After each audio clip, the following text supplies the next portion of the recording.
കൊടുങ്ങല്ലൂർ തൃശൂർ സംസ്ഥാന പാതയിൽ വെള്ളാങ്കല്ലൂർ ഗ്രാമപഞ്ചായത്ത് പരിധിയിലെ കോൺക്രീറ്റ് റോഡ് നിർമ്മാണം അശാസ്ത്രീയമെന്ന് പുതിയ പരാതി.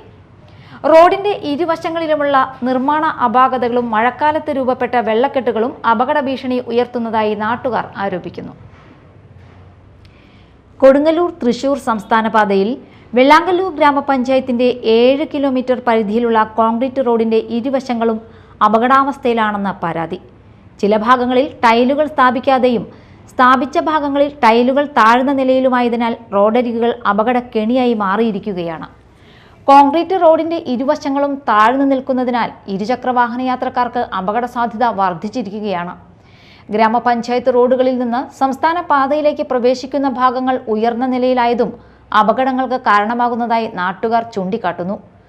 റോഡ് നിർമ്മാണത്തിന്റെ ഭാഗമായി നിലവിലുണ്ടായിരുന്ന കാനകൾ തകരുകയും ചില ഭാഗങ്ങൾ മൂടപ്പെടുകയും ചെയ്തതോടെ മഴവെള്ളം ഒഴുകിപ്പോകാൻ കഴിയാത്ത സാഹചര്യമാണുള്ളത്.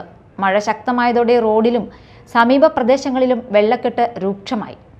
പഞ്ചായത്തിന്റെ MCFിലേക്കുള്ള റോഡും സമീപ വീടുകളിലേക്കും ക്ഷേത്രത്തിലേക്കുമുള്ള വഴികളും വെള്ളത്തിൽ മുങ്ങിയതോടെ ഗതാഗതവും ജനസഞ്ചാരവും ദുഷ്കരമായിരിക്കുകയാണ്.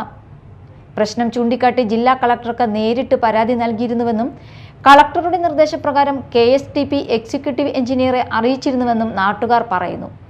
എന്നാൽ ഇതുവരെ പ്രശ്നപരിഹാരത്തിനായുള്ള നടപടികളൊന്നും ഉണ്ടായിട്ടില്ലെന്നാണ് ആക്ഷേപം. അടിയന്തരമായി റോഡിലെ അപാകതകൾ പരിഹരിച്ച് വെള്ളക്കെട്ടിന് ശാശ്വത പരിഹാരം കാണണമെന്നാണ് പ്രദേശവാസികളുടെ ആവശ്യം. Media time, Vellangallur.